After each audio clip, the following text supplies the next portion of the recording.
far away in a land where the wild rivers flow, where orchids and hummingbirds lazily grow, in darkest Peru under skies so wide, a little bear lived with gentle pride. His Aunt Lucy taught him right from wrong, to mind his manners and sing along, and Uncle Pastuzo, wise and grand, showed him wonders of their forest land. One fateful night the earth would shake, the ground would rumble, twist, and quake. The home they knew was torn apart, and sorrow settled in Paddington's heart. Aunt Lucy, with tears in her eyes, said, "Go where kindness never dies. London will welcome you, you'll see. Find a place where you're meant to be." She gave him a coat, the warmest she could, and a jar of marmalade, sweet and good.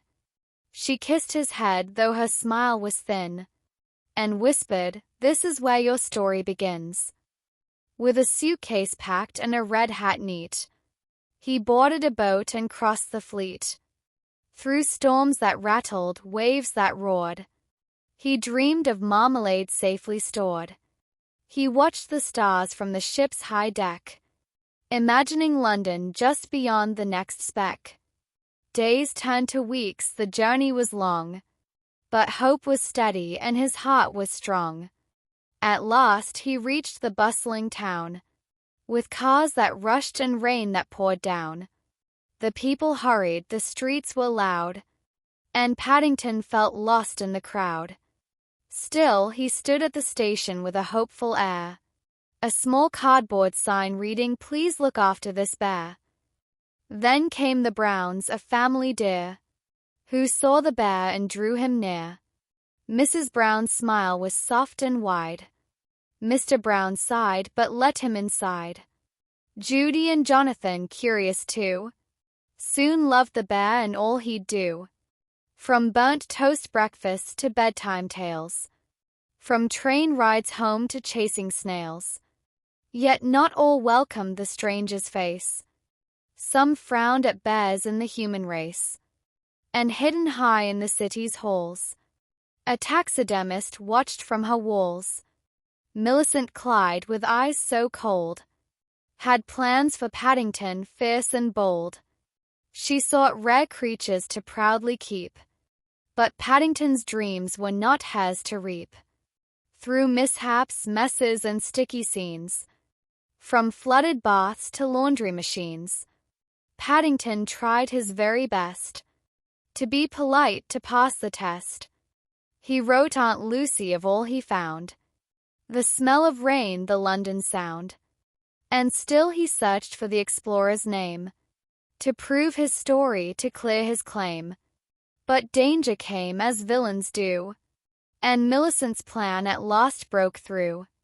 She trapped the bear in her cunning snare, and the Browns raced on, hearts laid bare. Through London streets, through darkest night, they fought with courage, love, and might. Jonathan on skates, Judy with speed, Mr. Brown in disguise for the daring deed, until at last the villain fell, and Paddington was safe and well.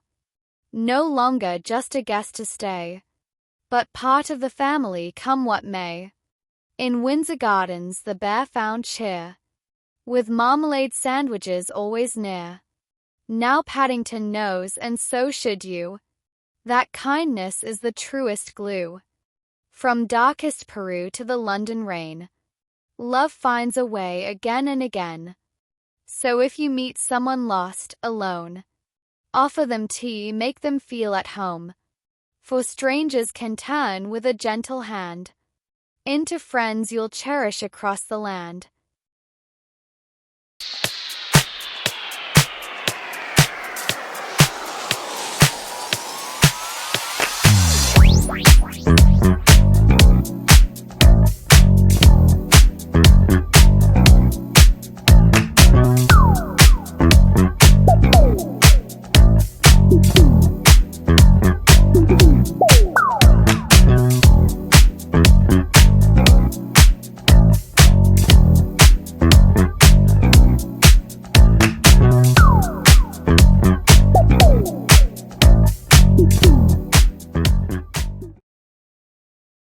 In San Francisco near the bay, lived Riley who would laugh and play.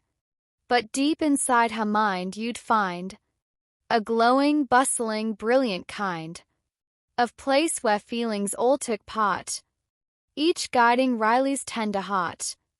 There was joy like sunlight's glow, spreading warmth wherever she'd go. Sadness, quiet, soft, and sweet, with slow, small steps and gentle feet.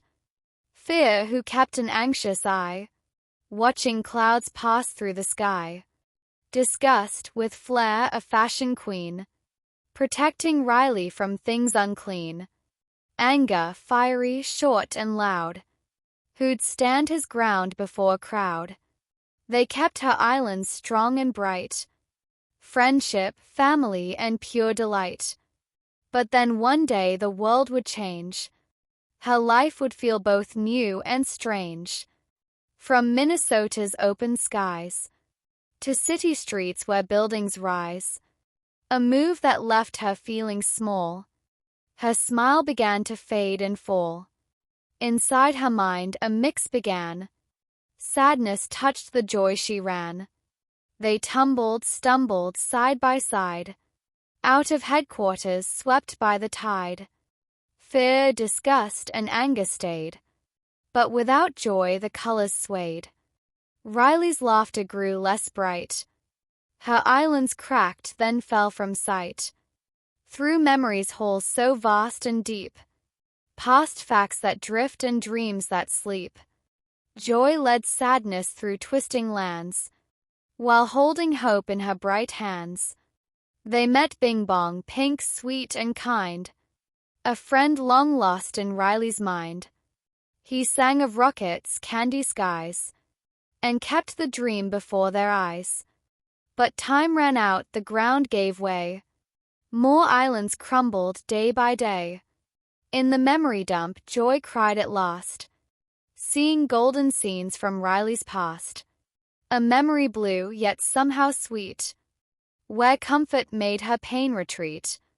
She learned that sadness had a place, that tears could heal, that grief had grace. With Bing Bong's gift, a final ride, Joy escaped while he waved with pride. Back to the console they both flew, and let Riley feel her feelings true. A hug from Mom, a tear, a smile, and laughter came back after a while. But life inside the mind will flow, with highs and lows we come to know. New islands grew in brighter hue, each richer for the storms they knew. Hockey practice, a goofy grin, the thrill of letting sadness in. For every sorrow Riley met brought kindness deeper, love more set. And though anger still might roar loud, and fear might shrink before a crowd, and disgust might roll her eyes just so, they learned together how to grow. No feeling wrong, no thought misplaced, each memory with equal space. For joy needs sadness hand in hand, to guide Riley through life's vast land. Now joy and sadness side by side, ride every wave, the ebb, the tide. They paint her days with light and shade, a masterpiece their hearts have made. For life's not made of cheer alone, it's every seed that's ever grown, and every tear that Riley cries makes room for rainbows in her skies.